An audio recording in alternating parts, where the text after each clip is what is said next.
अस्सलाम वालेकुम। ऑफिशियल कहानी मरकज पर खुशामदीद। मेरा नाम रुमायशा है। मैं एक पढ़े लिखे खानदान से ताल्लुक रखती थी। मेरी उम्र अब 30 साल है। मैं 3 भाइयों की इकलौती बहन थी। बहुत नाज और लाड से मुझे मेरे अब्बा ने बड़ा किया। मैंने जो चाहा वो पढ़ाया, जिस कपड़े पर हाथ रखा वो लेकर दिया। कभी घर में किसी ने मुझसे ऊंची आवाज में बात नहीं की थी। हमारे खानदान में कोई भी लड़की मैट्रिक से ज्यादा पढ़ी नहीं थी, बल्कि कुछ तो कभी स्कूल ही नहीं गई थी। लेकिन मैं चाहती थी कि मैं बहुत सारा पढूं, सब लोग जान लें कि एक आम आदमी की बेटी भी पढ़ सकती है। मैंने एफए किया तो सब लोग हसद और रश्क से मिले जुले जज्बात के साथ घर आए थे। कुछ ने तो अब्बा जो मुबारकबाद दी कि करीम, इस दौर में तुमने बेटी को इतना आगे तक पढ़ाया है, तुम्हारी हिम्मत को सलाम है।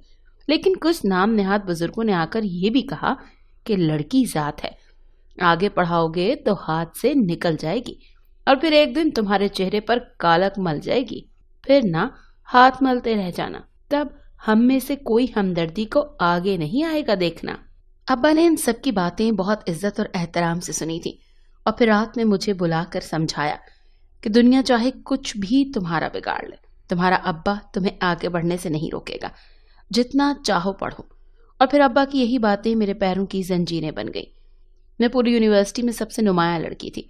हर बंदा मुझसे बात करना चाहता था, लेकिन मेरे अब्बा की वो बातें ऐसी जंजीर थी कि मैं लड़कियों से भी घुल मिल ना सकी। मेरी पढ़ाई के साल गुजर गए थे। मैं गोल्ड मेडलिस्ट बन चुकी थी। डिग्री मिलते ही कई नौकरियां आई, लेकिन मैंने अपने घर में नाम भी नहीं लिया। खानदान में बस यही मशहूर था कि करीम की बेटी ने बहुत पढ़ा है। उन्हें मेरी काबिलियत और मकबूलियत की 1% भी भिनक नहीं पड़ी थी। मैंने अब्बा के सामने भी ये जिक्र नहीं किया था, वरना अब्बा सबके खिलाफ जाकर मुझे नौकरी भी करवा देते। मगर मैंने हमेशा से यही देखती आई थी कि कभी अब्बा किसी से मेरी पढ़ाई के लिए झगड़ा मोल लेते तो कभी किसी को दलील देते। मेरी नौकरी करने से तो सारा खानदान उन्हें छोड़ ही देता। मुझे मालूम है वो मेरे लिए ये भी सह लेते, मगर मैं खामोश रही। मुझे अब अब्बा को आजमाइशों में मजीद नहीं डालना था। मैं घर बैठी ही थी, खानदान से मेरे लिए रिश्ते आए। मामू, चाचू, खाला, फुप्पो सभी कतार में थे। ये वही लोग थे जो कहते थे कि करीम की बेटी हाथ से निकल रही है। आज वही मेरे लिए हाथ फैलाए खड़े थे। अब्बा ने बहुत सोचा समझा और फिर इनमें से किसी के भी घर रिश्ता करने से इनकार कर दिया। पूरे खानदान में तो गोया भौचाल ही आ गया। सब लोग अब्बा के ऐसे खिलाफ हुए कि उनका बायकॉट तक करने का फैसला कर लिया। अब्बा बहुत परेशान हुए। मैं उन्हें जिस आजमाइश से बचाना चाहती थी वो आ ही गई। मैं अब्बा के कदमों में बैठी और फिर अपना दामन उनके आगे फैला दिया। मैंने अब्बा से कहा कि मैं यही नहीं चाहती थी कि आप अब उम्र के इस हिस्से में जाकर मेरे लिए सबकी नाराजगी मोल लें। आप मेरा रिश्ता जिससे चाहे कर दें, मुझे कोई एतराज नहीं है। मैं सारी उम्र जबान बंद करके सर झुकाकर गुजार दूंगी, लेकिन आपका सर झुकने नहीं दूंगी। आपने अगर गैरों में शादी कर दी तो सब यही कहेंगे ना कि करीम की बेटी को कोई पसंद था, देखा वो तरबियत ठीक न कर सका। अब्बा, मैं आपके लिए कोई बात नहीं सुनना चाहती। मैं तो अपनी बात कहकर उठ गई, लेकिन अब्बा जाने किस कश्मकश में थे। और फिर उन्होंने 3 दिन के बाद चाचू को हाँ का पैगाम भिजवा दिया। अब सब लोगों का रवैया ऐसा बदला जैसे कुछ हुआ ही ना हो। मैं इसकी वजह भी जानती थी। उन्हें पता था कि लड़की पढ़ी लिखी है, नौकरी भी करना चाहेगी, तो सारी लक्ष्मी अपने ही घर क्यों ना आए। मैंने भी सबके इरादों को भांप लिया और फिर मजर की संग रुखसत होकर अपने चाचू के घर आ गई। मैंने भी सबके इरादों को भांप लिया और फिर मजहर के संग रुखसत होकर अपने चाचू के घर आ गई।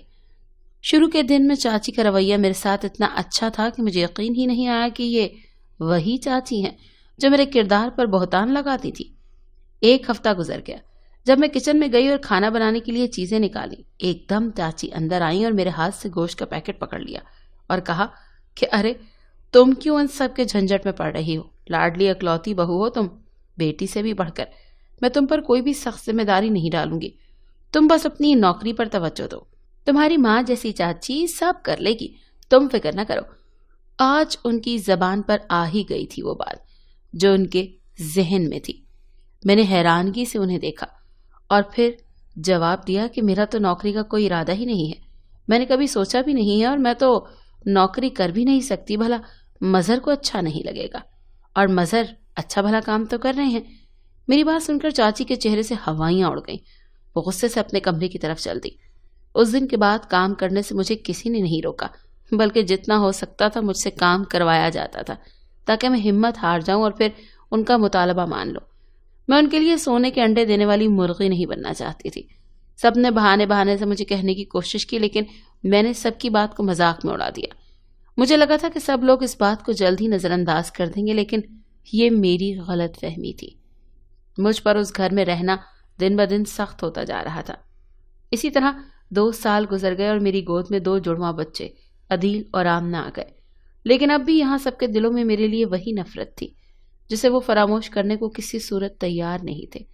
मैंने बहुत हद तक बर्दाश्त किया था, आज तक किसी के सामने उफ तक नहीं की थी। मुझे अब लगने लगा था कि सब थम सा गया है और फिर मेरी जिंदगी में कोहराम मच गया। ये कोहराम तब मचा जब मजहर मेरे सर पर सौतन लेकर आए। कुछ दिनों से वो सब लोग बाहर रहते थे, मुझे देखकर हंसते, लेकिन मुझे अंदाजा भी नहीं था कि ये हो जाएगा। चाची दूसरी बहू के आने से बहुत खुश थी। दूसरी बहू आई थी जो नौकरी भी करती थी और मॉडर्न भी थी। सबा के आते ही चाची तो जैसे हवाओं में उड़ने लगी। मैं और बच्चे तो पहले भी किसी गिनती में नहीं आते थे, अब तो जैसे हमारा वजूद भी दिखना बंद हो गया था। सबा के आते ही मुझ पर काम का बोझ बढ़ गया था। वो महारानी अपने हिसाब से आती थी और सोती जागती थी। किसी किस्म की रोक टोक उन्हें नहीं थी। शादी के तीसरे ही दिन वो अपने काम पर जा चुकी थी और बहुत मुआजरत की कि उसे छुट्टियां नहीं मिल सकती। वो तो मुआजरत कर ही रही थी, मगर मैं जानती थी कि चाची दिल ही दिल में कितनी खुश होंगी। और फिर जैसे तैसे करके 1 महीना गुजर गया और ठीक 1 महीने बाद सबा ने घर आकर चाची के हाथ पर 5,000 रुपए रख दिए, जिसे देखकर उन्होंने तिवरी चढ़ाई और पूछा, बहू तुम्हारी तनख्वाह तो 30,000 है ना? इस पर सबा ने इत्मीनान से कहा, 25,000 की मैं कमेटी डाल चुकी हूँ, बाकी वो कुछ महीनों में खत्म होगी तो सारी तनख्वाह घर ही आ जाएगी। ये जवाब सुनकर वो मुतमईन हो गई थी और अपनी लाडली बहू के गुण दोबारा गाने लगी। अब चाची को मेरा वजूद भी चुभ रहा था। मैं और मेरी औलाद घर में चलते फिरते भी उनकी आंखों को चुभते थे। बच्चों को तो अपने सामने देख लेती तो थप्पड़ मार देती। वो डर के मारे कमरे से ही नहीं निकलते थे। इतने सारे मजालिम के बीच में खुदा की करनी ऐसी हुई कि मेरे अब्बा का इंतकाल हो गया। मुझ पर तो जैसे आसमान टूट पड़ा था। वो मुझे ऐसे इस घर में देखकर कुटते थे, लेकिन कभी किसी से कोई बात नहीं की, कहीं मुझको कोई सवाल ना उठा दे। मैं 3 दिन बाद जब अब्बा का शोक मनाकर अपने घर वापस गई तो वहां मेरा जो थोड़ा बहुत सामान था वो बांधा जा चुका था। मैंने मजहर की और अपनी सास को बहुत मिन्नतें की कि कभी इस घर में अपना हक नहीं मांगूंगी, लेकिन किसी भी पत्थर दिल को मेरी सदाओं पर रहम ही नहीं आया। और फिर मुझे मेरे 2 मासूम फूलों के साथ घर से निकाल दिया गया। मैं रोती कुर्लाती वापस घर को आई। मेरे भाइयों ने मेरे सर पर हाथ रखा था और बिना कुछ कहे मुझे सीने से लगा लिया था, क्योंकि वो भी आज तक अपनी लाडली बहन पर ढाए जाने वाले जुल्म से अनजान नहीं थे। मुझे अब्बा के घर रहते 2 हफ्ते हुए कि मैंने अपने भाभियों को बातें करते सुना कि अब इस महंगाई के दौर में ये और इसके बच्चे भी हम पर आ गए हैं, वो भी उम्र भर के लिए एक बोझ की तरह। भला ससुराल वालों की ही नौकरी करके खिला देती, यहां ना आकर हमारा सुकून बर्बाद करती। ये जुमले सुनकर मेरे दिल पर छुरियां चल गई थी और मैं सारी रात रोती रही। लेकिन फिर मेरे जहन में अगले ही दिन एक ख्याल आया। मैं बच्चे भाभी के पास छोड़कर बाजार का कहकर चली गई और अपनी सीवी शहर के बड़े कॉलेजेस में दे दी। मैं एमफिल की डिग्री और साथ चमकता गोल्ड मेडल मेरी अहमियत सबको बताने के लिए काफी थे। मैं खामोशी से घर आ गई और अगले ही दिन मुझे हर जगह से कॉल आने लगी। हर इदारा मुझे रखना चाहता था और फिर मैं 70,000 में इस शहर के सबसे बड़े इदारे के साथ मुंसलिक हो गई। सब घर वाले देखते ही रह गए थे, क्योंकि किसी को भी अंदाजा नहीं था कि वो लड़की जो नौकरों की तरह अपने ससुराल में रही और बिल्कुल अपना आप मार दिया, ऐसे भी कोई हाथों हाथ इसे ऐसे ले सकता है। मैंने नौकरी लगते ही एक किराए का घर लिया था जो मेरे भाइयों के घर के करीब ही था। सबने कहा कि क्या जरूरत है अलग जगह रहने की, यहाँ तक कि भाभियों ने भी यही बात की, लेकिन मैं जानती थी कि वहां मेरी औलाद की इज्जत नहीं होगी, क्योंकि वो उनका घर नहीं था। मैं अलग रहने लगी और ऐसे ही कुछ सालों बाद मैं एक जाती घर की मालिक हो गई। कुछ दिन कबल मेरा अस्पताल जाना हुआ, क्योंकि मेरी कुलीग बीमार थी। मैं वहां गई तो एक कमरे से मुझे कुछ जानी पहचानी आवाजें सुनाई थी। मैं ठिठक कर रुक गई।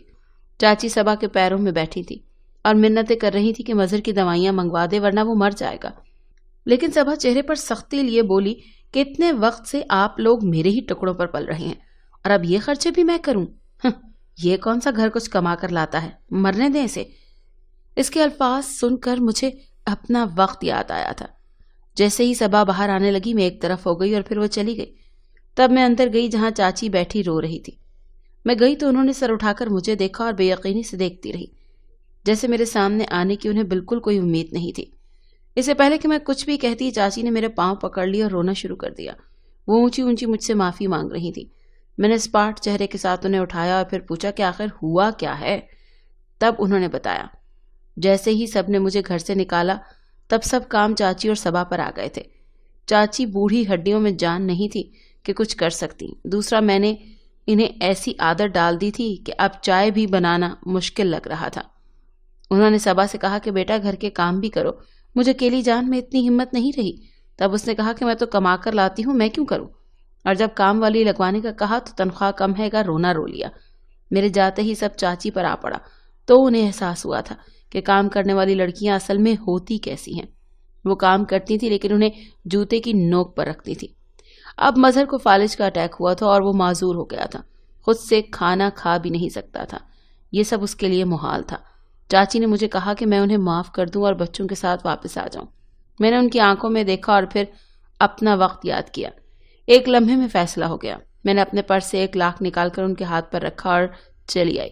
अब भी मैं उनको माहाना खर्चा भेज देती हूँ क्योंकि सबा तो जा चुकी है, लेकिन कभी उनके घर नहीं गई, ना ही उन्हें माफ किया है, क्योंकि मेरी दौलत तो मेरे बच्चे हैं।